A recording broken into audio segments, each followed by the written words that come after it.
Snow by Beattie. I remember the cold night you brought in a pile of logs and a chipmunk jumped off you as you lowered your arms.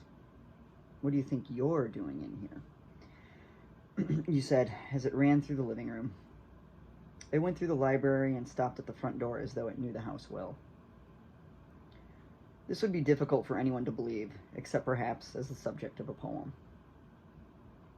Our first week in the house was spent scraping, finding some of the house's secrets, like wallpaper underneath wallpaper. In the kitchen, a pattern of white gold trellises supported purple grapes as big and round as ping pong balls. When we painted the walls yellow, I thought of the bits of grape that remained underneath and imagined the vine popping through, the way some plants can tenaciously push through anything. The day of the big snow, when you had to shovel the walk and couldn't find your cap and asked me how to wind a towel so that it would stay on your head. You in a white towel turban, like a crazy king of the snow.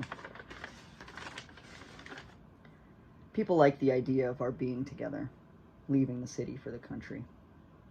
So many people visited, and the fireplace made all of them want to tell amazing stories. The child who happened to be standing on the right corner when the door of the ice cream truck came open and hundreds of popsicles cascaded out. The man standing on the beach, sand sparkling in the sun, one bit glinting more than the rest, stooping to find a diamond ring. Did they talk about amazing things because they thought we'd turn into one of them? Now I think they probably guessed it wouldn't work. It was as hopeless as giving a child a matched cup and saucer.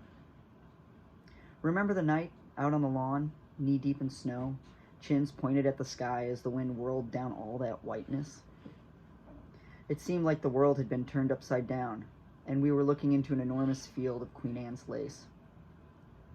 Later, headlights off, our car was the first to ride through the newly fallen snow. The world outside the car looked solarized. You remember it differently. You remember that the cold set it in stages, that a small curve of light was shaved from the moon night after night until you were no longer surprised the sky was black. That the chipmunk ran to hide in the dark, not simply to a door that led to its escape. Our visitors told the same stories people always tell. One night, after giving me a lesson in storytelling, you said, "Any life will seem dramatic if you omit mention of most of it." This, then, for drama. I drove back to that house not long ago. It was April, and Alan had died. In spite of all the visitors, Alan, next door, had been the good friend in bad times. I sat with his wife in their living room, looking out the glass doors to the backyard, and there was Alan's pool, still covered with black plastic that had been stretched across it for winter. It had rained, and as the rain fell, the cover collected more and more water until it finally spilled onto the concrete. When I left that day, I drove past what had been our house. 3 or 4 crocus were blooming in the front, just a few dots of white, no field of snow. I felt embarrassed for them. They couldn't compete. This is a story, told the way you say stories should be told.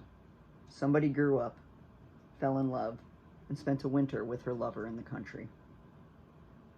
This, of course, is the barest of outline, and futile to discuss. It's as pointless as throwing birdseed on the ground while snow still falls fast. Who expects small things to survive when even the largest get lost? People forget years and remember moments. Seconds and symbols are left to sum up things. The black shroud over the pool. Love, in its shortest form, becomes a word. What I remember about all that time is one winter. The snow. Even now, saying snow, my lips move so that they kiss the air. No mention has been made of the snow plow that always seemed to be there, scraping snow off our narrow road, an artery cleared, though neither of us could have said where the heart was.